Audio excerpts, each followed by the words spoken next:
La liste des Bleus est tombée, c'est le retour d'Ousmane Dembélé. Wesh les gars, c'est Juan, aujourd'hui on se retrouve pour une nouvelle vidéo. On va parler de la liste de Didier Deschamps, de la liste des 23 de l'équipe de France et du coup du retour de Dembélé. On va commencer tout d'abord par les gardiens, Mike Maignan, Areola ainsi que Samba, sans trop de surprise. Voilà, Hugo Lloris a pris sa retraite internationale, donc voilà, sans surprise. Pour la défense, si vous le permettez, je vais prendre mon téléphone pour éviter d'en oublier certains. Du coup, on a Dizazi, Fofana, Théo Hernandez, Konaté, Jules Koundé, Ferland Mendy, Benjamin Pavard et Upamecano. Voilà, c'est la liste de la défense. Pareil, pas trop de surprise. Euh, Franchement, quoi dire de plus sur cette défense. Au milieu de terrain, du coup, on a Kamavinga, Fofana, Rabiot, Griezmann, Chouameni. Et du coup, au niveau des attaquants, c'est peut-être plus là où on va se pencher. Du coup, on a Kolo Muani, on a Olivier Giroud, on a Dembélé, on a qui d'autre? On a Coman, voilà, je suis désolé, hein, voilà, oui, je triche. On a Nkunku et on a Marcus Thuram. Alors pour moi, il y a deux faits dans cette attaque. Du coup, le retour de Dembélé, bien sûr. Alors Dembélé, déjà, il était sur blessure. Il a passé quand même pas mal de la saison en étant blessé. Surtout, on va dire qu'il y a un petit côté amer sur cette finale de Coupe du Monde avec cette faute de Dembélé, etc. Pour moi, Dembélé est sans souci, mais vraiment sans souci sélectionnable. C'est pour moi peut-être le meilleur attaquant français, après Mbappé bien sûr, actuellement que la France pourrait avoir. Voilà. Il faudrait pour moi par contre lui laisser plus de temps de jeu. Dembélé, c'est un joueur qui marche beaucoup à la confiance et surtout au déchet. Il lui faut énormément en fait qui rate pour qu'il réussisse quelque chose.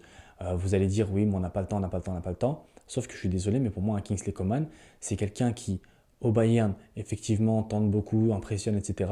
Mais en équipe de France, joue beaucoup trop simple pour ce qu'on lui demande. Alors bien sûr, ça fait pas tâche. On va dire que voilà, c'est pas un joueur, on va se dire ah il a trop de déchets, il a trop de déchets.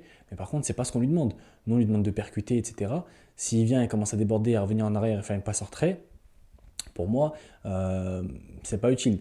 Dembélé, il aura effectivement plus de déchets, il va falloir courir après la balle, mais par contre, il va vraiment déstabiliser les défenseurs, il va vraiment faire de grosses différences lorsque ça va fonctionner. Et ça fonctionne aussi souvent, on ne va pas se mentir, on ne va pas dire non plus qu'il rate à chaque fois, ce ne serait pas vrai.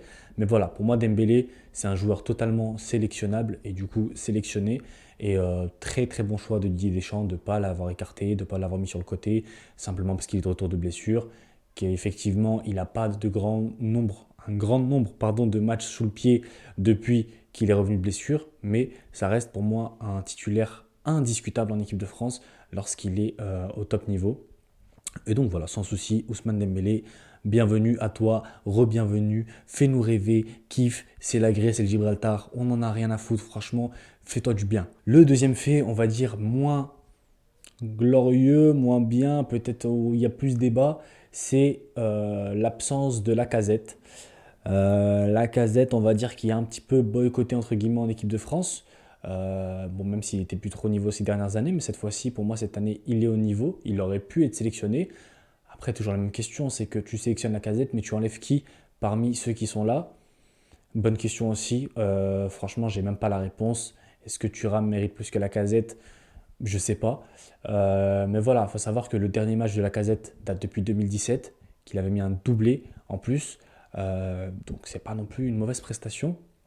Et après une saison comme ça, je pense qu'on aurait pu l'essayer, voilà, face à la Grèce au Gibraltar, pourquoi pas. Après, je sais que Didier Deschamps marche beaucoup au sentimental, au groupe, c'est-à-dire que voilà, il veut pas essayer des joueurs par-ci par-là, il veut surtout former un groupe solide. Et au final, ça lui a plutôt souri sur les deux dernières Coupes du Monde. Donc pourquoi pas continuer comme ça. Par contre, cette fois-ci, avec les joueurs que l'équipe de France a, et ça on ne cesse de répéter au fur et à mesure des années, on doit avoir du beau jeu. L'équipe de France doit nous faire rêver. Parce que c'est bien d'aller en finale, de gagner une Coupe du Monde, etc. Mais maintenant, ça suffit. Maintenant, ça suffit. C'est bien les finales. On veut des finales, bien sûr. Mais on veut aussi la manière. L'art et la manière. Le résultat et la manière. On veut que ces gros joueurs là qui sont tous réunis au même endroit profitent ensemble, fassent du football, un beau football, pratiquent un beau football ensemble Parce que sérieusement, je suis pas trop hypé de voir l'équipe de France jouer. Moi, je sais pas vous. Pourtant, il y a vraiment des gros noms qui pourraient nous hyper.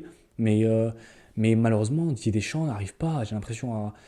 Il arrive à gagner, bien sûr, mais il n'arrive pas à trouver ce système, je sais pas, ce style de jeu qui ferait que ces joueurs nous divertissent plus que simplement aller chercher des victoires à 1-0. Voilà, c'est déjà la fin de la vidéo.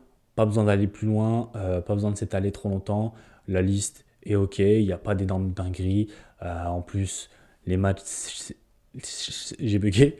Les matchs, les matchs, c'est Gibraltar-Grèce. Donc franchement, c'est pas hyper intéressant à voir. Donc honnêtement, je vois pas pourquoi on s'étalerait plus longtemps sur cette vidéo. Donc je vous souhaite de passer une bonne journée et on va supporter bien sûr Ousmane Dembélé jusqu'au bout.